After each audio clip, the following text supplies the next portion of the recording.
more about the lowly San Francisco 49ers because, CCAT, we learned today officially, really heard it a little bit yesterday, but it feels really it's locked in now. Mac Jones will be starting for the Niners this weekend when they play against the New Orleans Saints.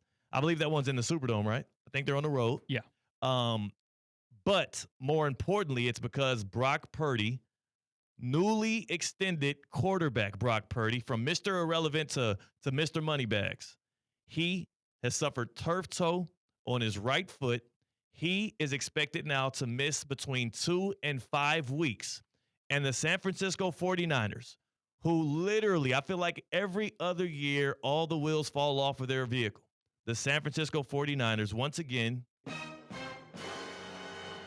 riddled and plagued with injury. It's not just Purdy. It's also one of his favorite targets in George Kittle, who's on IR. Juwan Jennings, also showing up on the injury report. And CCAT, this is a team who last year I predicted would not make it to the playoffs, and I was correct. Part of that was poor play. The other part of that was injuries that they suffered throughout the year. Usually the 49ers take a year off from this. You know, usually it's 1 year we're all healthy and good. The next year we can't put a starting lineup together. If they go back-to-back with this, I'm starting to feel like I can't resist the urge to use the C word. And I don't believe in this kind of stuff, but in sports, it feels real. The San Francisco 49ers are cursed. They absolutely are cursed. And I hate it for Christian McCaffrey, who is stuck there on that team with all that talent. I mean, he was one of the guys that went out last year. He's back now. He's playing. Who would have thought? I mean, how much money would you have had to put down, to even get close to fair odds on Christian McCaffrey being the lone 49er out of that offense that is healthy, fully healthy, and playing like more than 75% of the snaps. It's a one-game sample size, and in the week leading up to the season debut of the 49ers and everyone else in the NFL, his health was called into the question. It was. So let's not act like this guy is on the free range, good to go, nothing's going to get in his way. So the book is yet to be written on the health of CMC at the beginning of the season. That's all I'll say on that. Yeah. But, they have him on the lineup healthy. He looked good. You know what this means? No Kittle. That means more touches for McCaffrey. That means more touches for McCaffrey because of no Brock Purdy, because he's a big pass-catching back, and that's the easiest completion to make for any quarterback. And when you put Mac Jones in there, I got to imagine he's going to use that safety valve, and that means more opportunity for Christian McCaffrey to get hurt. That's true. It technically more opportunity for Christian McCaffrey to get hurt, but on the bright side, CCAT, remember that one really astute leader, that one really astute show host, Theo Dorsey, here on Theoretically Speaking, who before the season said, hey, Christian McCaffrey is plus 2,000 to win Offensive Player of the Year. CMC, who when he plays and is healthy, is always the number one running back in the league. When he plays and he's healthy, he plays a full season, he's the guy. As a runner and as a pass catcher and as a touchdown scorer, nobody tops CMC. We can go back and look at it year by year if you want to. Well, it's been Christian McCaffrey. But that's because of reasons that are not in his control at all. That's because Saquon Barkley was a New York Giant. Maybe. I'm not just telling you what we saw happen. And I'm telling you, when we saw Saquon Barkley finally get unleashed from the shackles of the New York Giants, that he was the best back in the league. No.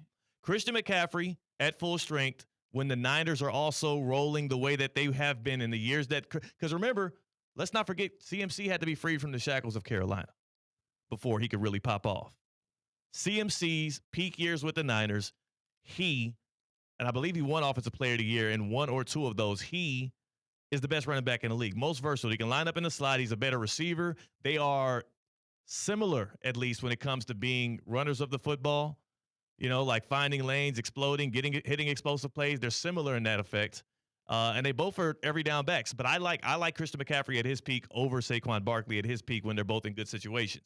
I digress from that, and I want to just let you know, CCAT, that Offensive Player of the Year ticket is looking better and better every day. You think so? It's looking better and better every day. If the 49ers are going to be decent, if they're going to win, if they're going to look strong, it's going to be because of Christian McCaffrey, both in the pass and in the run game. He's gonna get like 80 touches in the Superdome this weekend. He's the guy. Yeah. He's the guy. I mean, Ricky Pearsall? He's the guy. Mac Jones is throwing the football. Dump it down to CMC and see what he can do. But you know who we're really going to learn a lot about, though? Kyle Shanahan.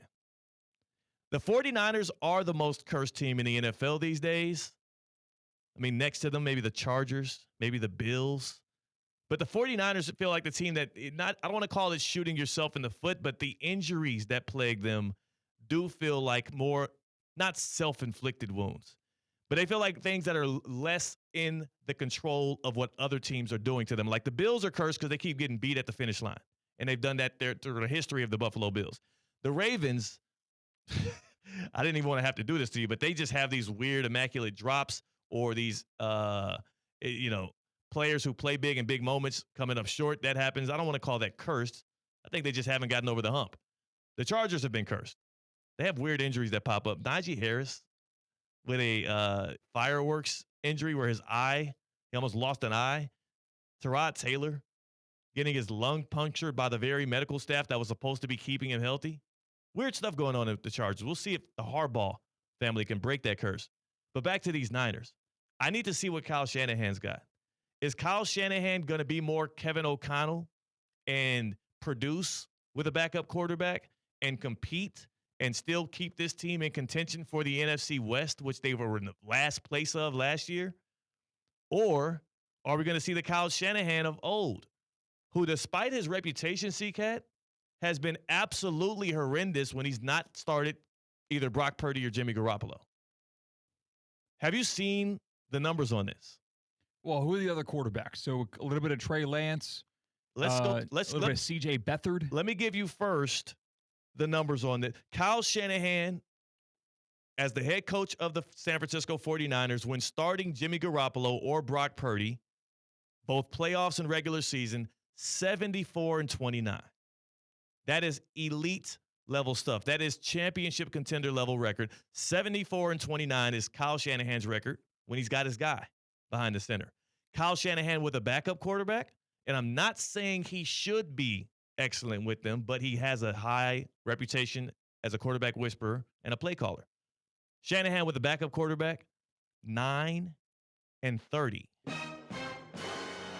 9-30 is first pick in the draft level stuff.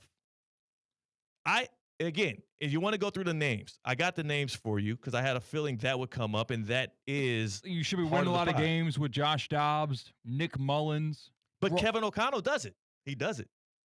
Right. So we're comparing. We saw Matt LaFleur do it last year with Malik Willis. All right, but back to the guys he's doing it with then. Okay, I got you. Kyle Shanahan in 2017 went 0-6 with Brian Hoyer. Who could blame him? But 0-6, but who could blame him? In 2017, as well as a little bit in 18 and 2020, C.J. Beathard, who has not really gotten a job elsewhere, 2-10 with C.J. Beathard.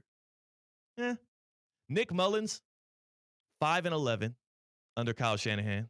Again, man, surprisingly, Trey Lance, 4 games. So Trey Lance started 4 games for the 49ers. C-Cat, what do you think his record was in those 4 games? 3-1. 2-2. Not bad. He's the only backup that does not have a losing record under Kyle Shanahan. And then there was Sam Darnold a couple of years ago in a Week 18 game. I don't really want to count that, but they lost that game against the Rams. That doesn't matter. I'm not holding this against Kyle Shanahan at all. All I'm saying is, like, Kyle Shanahan can take a little bit less talented quarterbacks with a full training camp and create a franchise quarterback out of thin air, like Jimmy G for a little bit and now Brock Purdy for a little bit, as long as those guys do play. When given a potato bag in 1 week, no, he can't do that. Okay, so here's I'm not going to hold that against him. Okay, does that separate him from Kevin O'Connell in terms of the greatest coach in the NFL right now? Sure, but what I would hold against Shanahan is more the playoff collapses when it mattered most. I'm not going to hold this against him whatsoever. And I'm not saying this is a negative on Shanahan. I'm just saying we're going to find out if he's able to make something shake here because the team needs him to right now. Like right now, the 49ers are looking at him as the savior. They're looking at him as this is why we pay you the money that we pay you. This is why we entrust you as the head coach. Despite the down years, he was never really on the hot seat. This is why you got the main headset. You grew up in the game. You have disciples all throughout the league now running your stuff because of how excellent you're thought of. Kyle Shanahan's got to earn his paycheck this weekend and until Brock Purdy comes back, and he's going to have to do so with Mac Jones. He is. What are you doing? You're shaking your head. No. Oh. I'm not. I'm shaking my head about a thought that came to my head. Okay. Don't worry.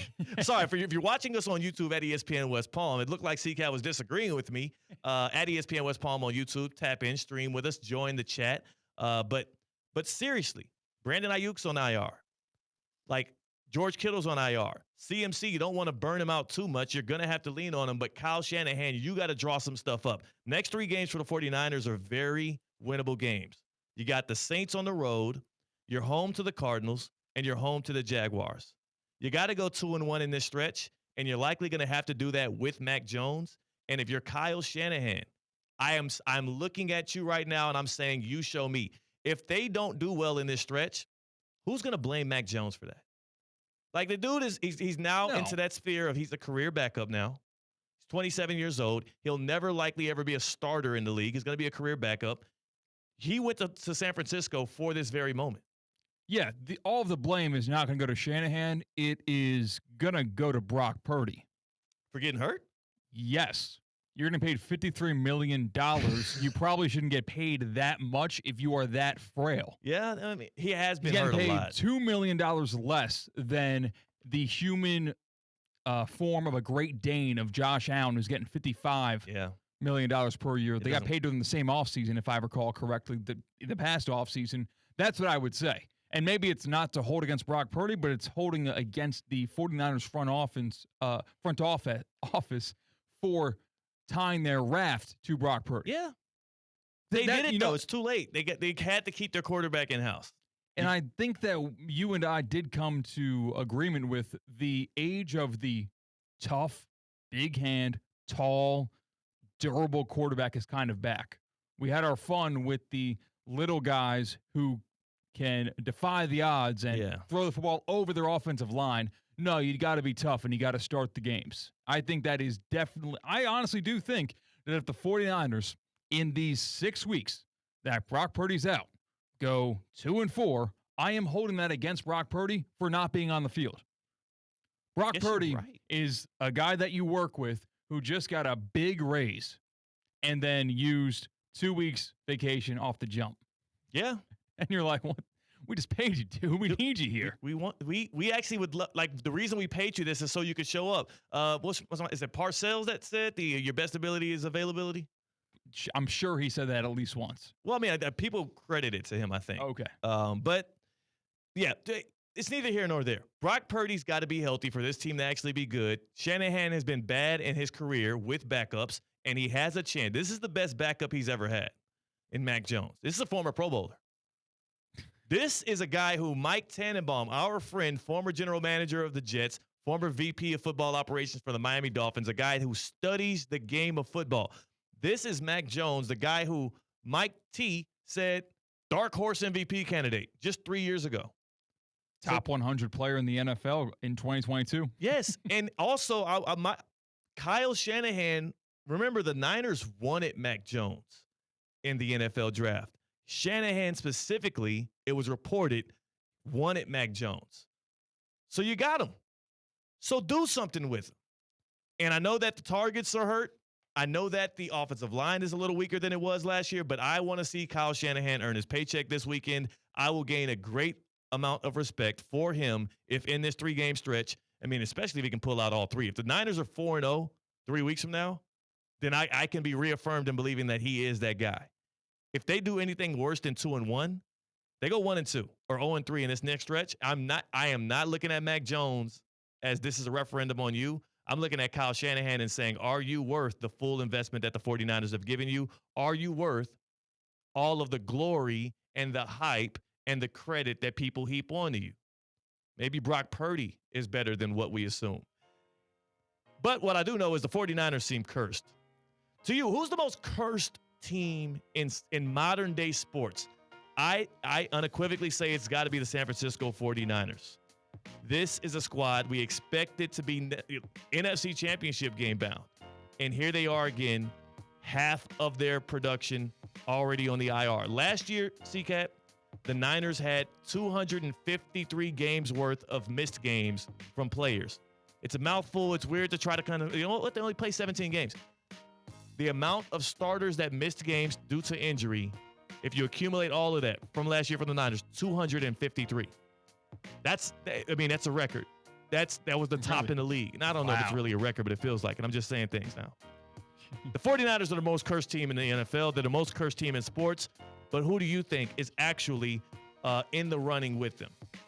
A cursed sports franchise that could compete with the Niners on that. Hit us up on the Baptist Health Hotline, 888-760-3776. 888-760-3776.